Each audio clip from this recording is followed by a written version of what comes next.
Você sabia que cada igreja segue uma determinada linha teológica? Pois é. E a teologia da prosperidade foi a primeira que eu conheci e foi a pior. Vem comigo que a gente vai aprender sobre isso hoje. Oi, pessoal, eu sou a Dani da Verdade Liberta e hoje a gente vai falar sobre a teologia da prosperidade. Você sabe qual linha teológica a sua igreja segue? Pois é, a maioria das igrejas hoje em dia segue essa linha da teologia da prosperidade. E a gente vai entender de onde veio e por que a maioria das pessoas segue essa linha. Vamos lá? Bom, o que é a teologia da prosperidade? O que ela diz? Basicamente, ela diz que todo cristão tem que ser rico. Eles vão mensurar o seu grau de intimidade com Deus de acordo com a quantidade de dinheiro que você tem, o quão próspero você é. Então, na cabeça de quem segue essa linha de raciocínio, Deus quer que todo crente, todo cristão, seja rico financeiramente. Outra coisa que eles falam, que uma saúde perfeita é sinal de que Deus está com você. Se você tem algum problema de saúde, é demônio. Contribuições financeiras geram um retorno direto, ou seja, como se você fizesse um investimento. Você está dando o seu dinheiro, Deus obrigatoriamente tem que te devolver com mais dinheiro. E se você é pobre, é sinal de que você não tem fé. Pobreza é sinal de falta de fé. Esses são os principais pontos e a gente vai abordar eles aqui agora.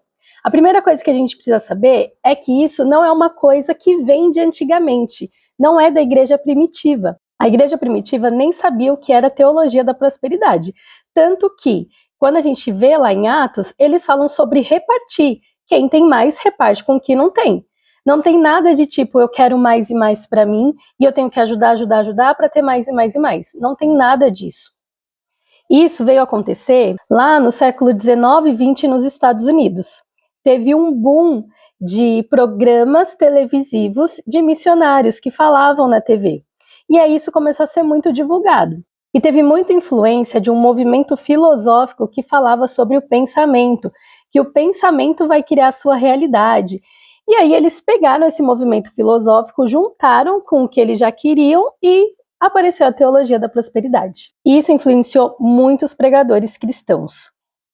O mais famoso, assim, que eu posso dizer, é o Kenneth Hagin. Todo mundo já ouviu falar dele, já leu livros dele. E ele falava muito sobre isso, e ele popularizou esse movimento de prosperidade no meio cristão. Ele defendia que a fé era uma força ativa que fazia a bênção acontecer. De certa forma, tá certo, mas o propósito aqui é usado é errado. E aí, quando teve o boom americano de programas televisivos de evangelismo, isso se popularizou muito em muitos pregadores famosos, como Benny Hinn, que vocês também já devem ter ouvido falar muito. E essa mensagem, ela se espalhava muito por causa do fator emocional. Afinal, alcançava muitas pessoas que não tinham dinheiro e queriam ter uma situação de vida melhor. Então, era aquela promessa fácil de que se você der o pouco que você tem, Deus vai ter que te dar 2 vezes mais, ou seja, é um investimento. Você vai dar, mas você vai ter um retorno. E aí, na América Latina, a gente tem 2 principais igrejas, que são a Universal do Reino de Deus e a Igreja Internacional da Graça de Deus, que começaram a propagar mais, aderiram fortemente a essa teologia da prosperidade. Claro que a partir dela surgiram várias outras que a gente tem por aí, principalmente essas menores de bairro, e algumas até grandes que tiveram programas de televisão também, com pastores famosos por aí, como aquela Mundial. Várias igrejas surgiram dessas 2 principais. Essas 2 são as principais que aderiram e trouxeram o movimento para o Brasil, para a América Latina. Como essas igrejas, elas trabalham com comunidades, então tem a igreja principal, que é a maior, e aí tem as igrejas de bairros e as igrejas menores, que são comunidades. Eles alcançam muito as pessoas que são mais carentes, que têm mais necessidades e que precisam de mais dinheiro. Então, tinha essa promessa fácil de você vai dar e vai receber. Qual é o grande problema? Pegavam versículos isolados da Bíblia, aquela frase texto fora de contexto vira pretexto, é exatamente isso. Pegavam versículos isolados e aplicavam isso na teologia da prosperidade, fazendo com que as pessoas realmente acreditassem nisso. Afinal, quem está falando lá na frente é um pastor, então ele tem mais sabedoria do que eu, e ele está falando uma coisa que está escrito na Bíblia, e é Deus que está falando. Então é realmente isso. Infelizmente, eu já estive no meio, bem dentro dessas denominações. E o que eu vejo? A maioria dos pastores, infelizmente, só repete o que aprendeu. não buscam conhecimento novo, a maioria deles nem fez uma faculdade de teologia de verdade para ter um domínio sobre aquele assunto, só reproduzem. E acaba lendo com essa ótica de prosperidade e trazendo aquilo que eles querem para si. Infelizmente, esse é o movimento. E aí, como acontecia? As igrejas menores, elas tinham que dar uma satisfação para as igrejas maiores. E aí começaram a colocar umas metas financeiras. Então, para essa igreja continuar nesse bairro, ela precisa bater 10 mil por mês, um exemplo. Por isso que cada vez mais os pastores demoravam horas nos dízimos e nas ofertas, em campanhas para você pegar envelope e trazer o dinheiro, porque eles tinham que bater aquela meta. O dinheiro não fica para aquela igreja local que você está dando. Isso eu estou falando dessas igrejas que eu pertenci, estava no meio, estou explicando como funciona. O dinheiro não fica nessas igrejas, ele vai todinho lá para a sede, para a igreja principal. E a igreja principal redistribui esse dinheiro. Os pastores, eles têm um salário. E o que passar do valor da oferta que eles tinham que dar, então, por exemplo, tinha que dar 10 mil, e a igreja conseguiu arrecadar 15 mil, o pastor, ele recebeu uma parte desse valor a mais que foi arrecadado. Então, quanto mais esse pastor pedisse e ganhasse a oferta, mais ele ia receber no final do mês, como um extra do salário dele. Por isso que a maioria dos pastores bate tanto e fica tanto tempo nas ofertas. Isso eu falo das igrejas grandes. As igrejas menores funcionam um pouco diferente. As igrejas que não têm sede, que são únicas, normalmente o valor integral dos dízimos e das ofertas vai para o pastor local, que acaba pagando o que precisa pagar da congregação, da igreja, e o restante do valor fica para ele. Então, claro que quanto mais ele pedir, mais ele vai ter. Inclusive, tem um caso de uma igreja pequena que eu frequentei, e o pastor, ele sempre pedia essas ofertas.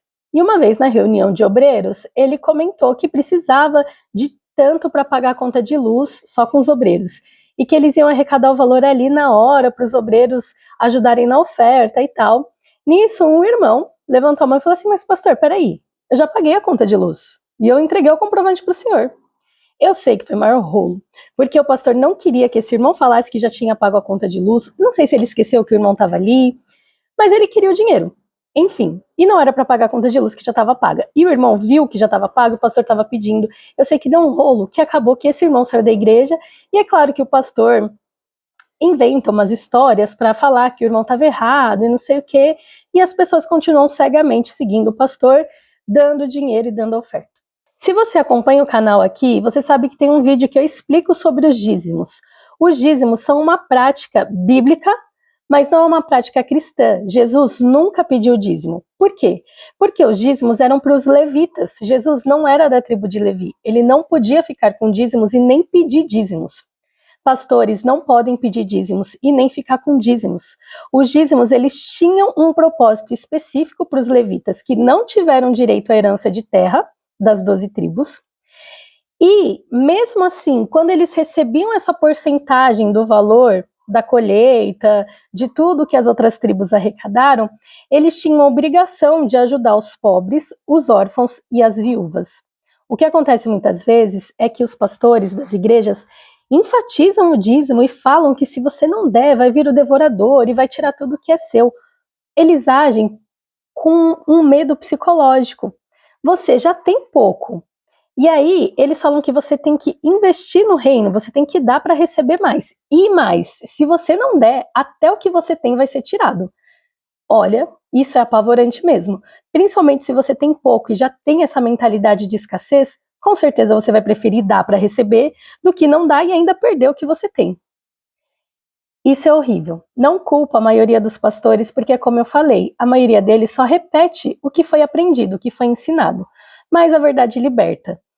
E, se você está aqui e caiu nesse vídeo, você precisa ouvir isso. A verdade liberta. O dízimo, ele não é uma coisa obrigatória nos dias de hoje. É claro que as ofertas a gente pode fazer, e pode dar, e pode ajudar, porque realmente as igrejas, elas precisam de uma manutenção. Mas você tem que ver se você está realmente vendo essa manutenção nas igrejas, ou se, além da oferta que você dá, você ainda tem que ajudar a comprar a tinta, você tem que ajudar a comprar as cadeiras, você tem que ajudar a comprar a mesa de som, os instrumentos musicais. Para onde está indo toda essa oferta? porque a oferta é para manutenção do templo. E se o pastor vive integralmente disso, de fazer a obra, de visitar as pessoas, ele ajuda as pessoas carentes, sim, ele tem direito sim a receber um valor dessas ofertas arrecadadas. Mas aí outra coisa que você tem que observar, esse pastor está vivendo do luxo? Os filhos deles estudam na escola mais cara que tem? O carro dele é o mais caro que tem? Peraí, tem alguma coisa errada. Não estou falando que Deus ele não pode fazer isso e dar muito mais do que a gente imaginou. É claro que ele pode, mas Deus ele tem que ser o fim, não o meio. Deus não é o meio para eu conseguir aquela coisa que eu quero, aquele carro, aquela casa. Não. Eu estou buscando a Deus. E se no meio do caminho eu conquistar um carro e conquistar uma casa, é tudo para a glória de Deus. A gente tem que examinar o nosso coração. A gente tem que examinar tudo e reter o que é bom. Examinar o nosso coração para saber se a gente está fazendo de Deus um meio para conseguir as coisas ou um fim. E o que for conquistado é lucro. E a gente tem que analisar aonde a gente está investindo o nosso dinheiro. Porque a gente trabalha e a gente é digno de ter o nosso dinheiro. E a gente está investindo no quê? Naquela igreja que realmente ajuda as pessoas e eu vejo que meu dinheiro está sendo bem investido na construção e na reforma da igreja, ou meu dinheiro vai e além disso eu ainda tenho que ajudar a fazer outras coisas na igreja. Então esse vídeo é um vídeo de reflexão para você saber qual teologia sua igreja segue. Isso está certo à luz da Bíblia? Eles estão pegando versículos isolados? Qual é o contexto desse versículo que ele está falando aqui? Porque a Bíblia diz muitas coisas, mas o contexto histórico e o contexto do texto mesmo já revelam muito mais do que um versículo isolado quer dizer. Pois é, se você gostou desse vídeo, encaminha, comenta aqui qual é a sua igreja, se sua igreja é assim, se você parou para pensar sobre isso, e a gente se vê no próximo vídeo.